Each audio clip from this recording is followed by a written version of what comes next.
a good listener po. And, yan, listen more and less talk. Okay?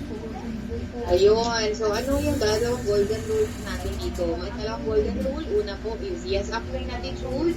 And number 2 na rule, if you think your apply is wrong, go back to rule number 1. Meaning po, mag-yes apply ka pa din or yes mentor ka pa din. Okay, kasi wala pong ituturo palit yung mga mentor, mga HKs, mga handlers po natin. Okay po, nagkakaintindihan po ba tayo? And stay humble and be kind. Ito pwede na to. Pag nagsisimula ka po, kailangan po natutukan. Even pag nag-resulta ka dito, kailangan pa rito. So, paano ba yung maging humble? Yung humble, ibig sabihin, you are willing to learn, you are willing to listen, yung willingness mo, and yung kahit na, kasi it happens minsan na mas matanda ka, or mas mailad ka na, doon sa nagtuturo sa'yo, okay? So, makinig ka lang din. Right? And pwedeng may profession ka, ang profession mo, ano yung tuturo sa'yo is high school graduate, okay lang ba? Na makinig ka muna sa kanya, okay? Kasi may alam siya na ituturo sa'yo, okay? Yung kumbaga yung forte mo or yung skills mo sa field mo, ano yan, of course, kailangan din natin yan. Tama. Pero dito, be humble and coachable pa din. Okay? Kasi katulad po ng isang kwento ng isang professor na sumakay ng bangka, okay, sa boatman. Yung boatman ay wala natapos. Ngayon, yung professor, tinatanong yung boatman, do you know chemistry? O syempre, hindi alam ng boatman. Ang sabi niya sa boatman, you missed 1/4 of your life. Diba? Nagsasagwan yung boatman, tapos nagtanong na naman yung professor, boatman, Mr. Boatman, do you know biology? Siyempre, hindi alam ulit ng boatman. Sabi niya, Mr. Professor, I'm only undergraduate. I don't know about biology. Sabi naman ng professor, you missed 1/2 of your life. Diba? O ngayon, nagsagwan ulit yung boatman. Sabi naman ni professor, do you know physics? Sabi naman ng boatman, I don't know about physics kasi hindi ako nakapagtapos. O, sabi naman ng professor, you missed 3/4 of your life. Okay, ito ngayon, biniligsan na ng sagwan ng boatman kasi baka may itatanong na naman, mauubos yung life niya. Hanggang sa hindi na malayan, nakadaan sa isang malaking bato na nabangga sa malaking bato yung boat o tumaob. Ngayon, lumangoy yung boatman kasi magaling lumangoy nakarating ng isla. Tapos yung professor hindi niya na nakita. Okay? Sabi niya, Mr. Professor, where are you? Doon sa malayo, nakita niya, help! Sabi ng professor, tanong ng boatman, Mr. Professor, do you know how to swim? Ang sagot ng professor, no, help me! Tawa yung boatman. You missed 1/2 of your life. O, diba? Ano po na lesson? Be humble lang. Huwag mo isipin na mas may natapos ka, mas may mataas ka. Okay? Kasi dito po, ang susundin mo, ang papakinggan mo, yung mga nauna sa'yo dito. Okay po? So, binilisan ko yung kwento. Wala nang masyadong feelings. Okay, so let's proceed. So, dapat always be positive. Dapat yung may PMA ka, positive mental attitude. Yun po lagi dapat. So, whatever happens sa paligid mo, positive ka lang palagi. Okay? So, of course, ayun, ano ba to? Be a leader. Kasi masyadong nakikita mo. Be a leader, be a great leader. Okay? So, dapat lead ka. You will lead a lot of people dito. So, before you will lead, before you're a leader, be a good follower. Okay? Alright. Of course, dito, isang attitude is yung sipag ka din, hard work. Kasi wala pong tatamad-tamad dito. Yung tamad kang mag-aral, tamad kang ang umattend ng Zoom, i-click mo na nga lang, di ba? O, huwag kang tatamad-tamad para mabilis matutunan yung negosyo natin. Okay? Hard work is very important din. Of course, dapat may burning desire tayo dito. Burning desire, yung naglalagablab na pagnanasa natin na makuha yung mga dreams natin, yung mga pangarap natin para sa deepest why natin. Ibig sabihin yan, yung hindi ka mapigilan, hindi ka mapigilan kahit sino. Okay, walang harang-harang dyan. Ganun ba? Okay? Pag ginagawa natin yung negosyo. And also, isa po sa attitude na pagiging consistent. Okay? Consistent means araw-araw mo siyang gagawin, hindi lang kailan mo siya yung gawin. Okay? Bigyan ng oras, bigyan ng time, yung negosyo natin araw-araw. But we understand, marami po sa atin dito busy, hindi, minsan nga hindi nakaka-attend ng training ng ganitong oras, pero marami po paraan. Mayroon po tayo mga training, YouTube, and mga recorded, pwede nyo i-meet sa inyong mga sponsors or mga hunters ninyo para po masundan po ninyo yung mga trainings. Kasi pag gusto matuto, madami po paraan. Okay, be consistent. Alright, so, at marami pang mga attitude na kailangan po natin dito sa negosyo natin. Okay, yung mga negative attitude na iwanan po natin sa pag-negosyo. Okay po? Okay, ano yung mga negative na yan? Or bad traits ang tawag natin dito eh. Kanya good traits yun eh. Ito po, GLU, or may Bisaya po ba dito? Yung dahil lagi gusto ba, GLU tawag namin yung tipong kung sa pag tawag ito, turuan mo, may hindi nakikinig, hindi sumusunod. So, dapat po, be a good listener. Ito yung opposite ng GLA, yung GLU.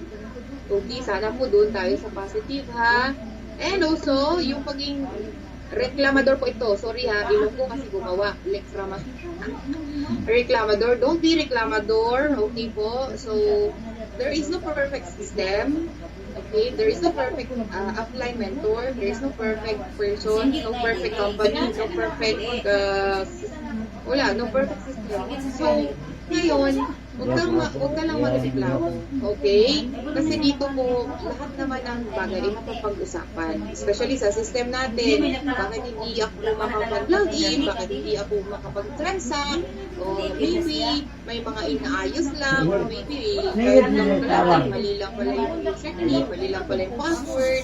So, don't rant. Okay, iwasan po natin yung mag-rant po tayo sa wall, Facebook wall, or sa mga pages, or sa mga group chats po natin. Okay, better po na mag-ask in a nice way. Okay po? Next is, huwag ka pong huli. Ito po yung mga hindi mo dapat gawin, yung lulubog-lilitaw ka sa trainings or sa mga activities. So, dapat kung may trainings, lagi ka po nandyan. Okay? Huwag ka lulubog-lilitaw. Okay, and then wag ka din yung maging acne. What is acne? Yung lagi mo sinasabi, alam ko na yan. Pag may tinuturo yung sponsor, mentor, handler, alam ko na yan, huwag mo na akong turuan. Alam ko na lahat yan. Okay, hindi po pwede yun. O, iwasan mo yung word na yun. Kasi pag alam mo na, ano pang ituturo ng mentor mo sa'yo? Okay, kahit alam mo nga, just hinig ka pa din. Kasi hindi lahat alam natin. Tama? Okay? If you think you are the smartest in the room, wala nang chance na matuto ka pa. Okay? Yun. Good morning po sa mga pumapasok. Ayun. And also, bawal din po yung magkasi-kasi. Yung attitude na, kasi ganito. Marami kang dahilan ba? May training. Kasi ganito. Kasi wala akong load. Kasi wala akong signal. Kasi ganito. Iwasan po natin yung pagsabi ng kasi. Okay? And don't be arrogant or paging humble. Iwasan po natin ito. Ang opposite po nito ay paging humble din. So, dapat po doon tayo sa positive side. Maging humble lang po tayo. Okay? Again, always be humble. This is very important. Kasi pag humble ka po, lahat na, it will just follow. Kung humble ka, marunong kang makinig, marunong kang sumunod. Okay? Pag humble ka, willing kang paturo. Okay? Pero pag opposite nun, sabihin, na po yung pagiging humble natin. Tama ba? So, iwasan po natin yun. Attitude is everything po. Actually, kahit hindi dito sa business natin even in the trad business, diba, kailangan maganda attitude mo. Tama ba? Kasi kung masama ang attitude mo, wala kang maging customer, promise. Or may customer ka man, pero masama ang ugali mo, hindi na yung babalik sa'yo.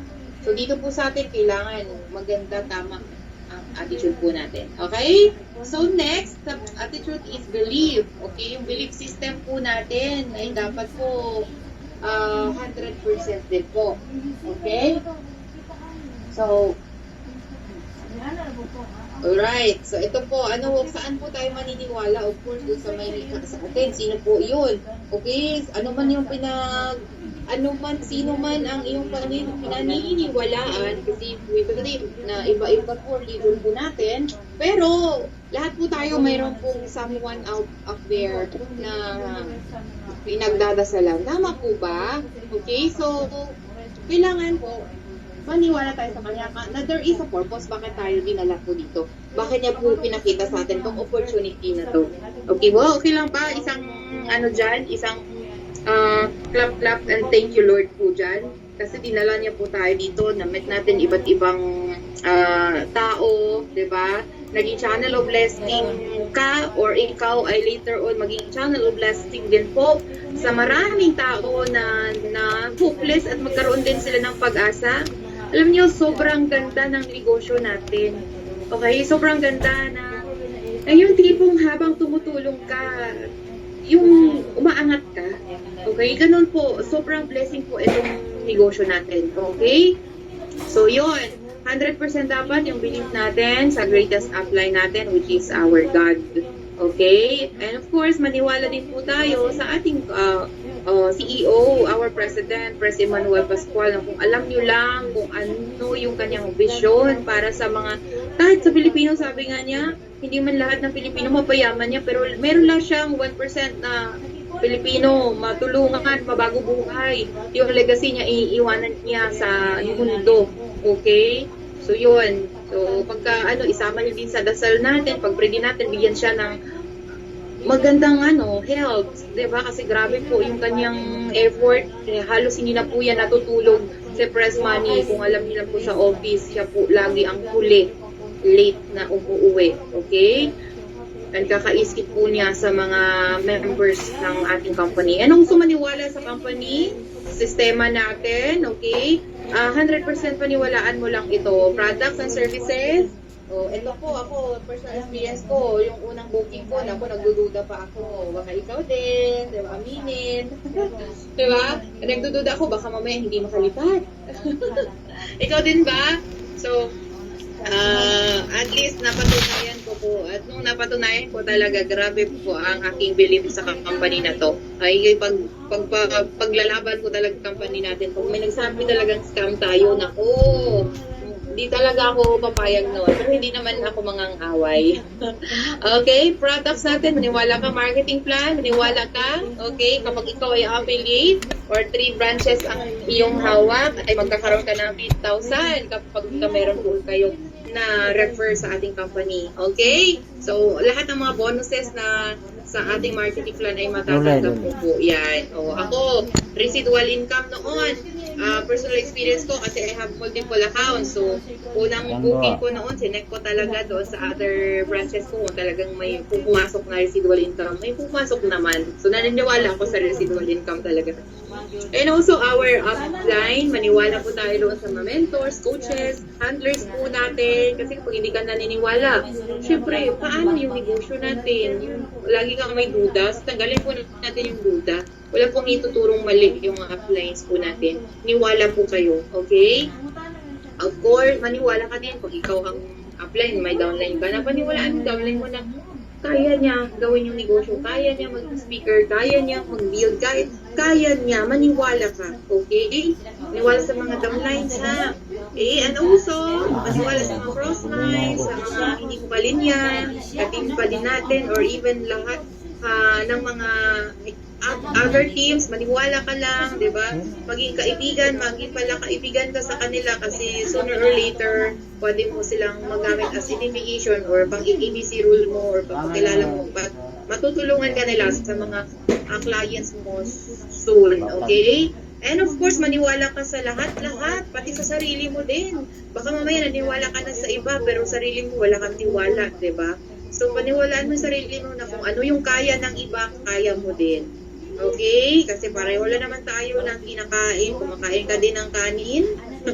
Kumakain kami ng kanin. Alright? So, lahat po tayo dito ay may chance na kung ano yung nakuha ng mga nauna, ay pwede natin ma-achieve. Okay? Maniwala ka lang sa sarili mo. Okay? You believe in yourself. Alright? So, na-screenshot na ba? Sige, proceed po tayo. Bago tapusin natin to bago mag-alas 10. Okay, so commitment. So, of course, kailangan din mag-commit ka sa ginagawa. Hindi ka mag-commit sa small or most sponsor.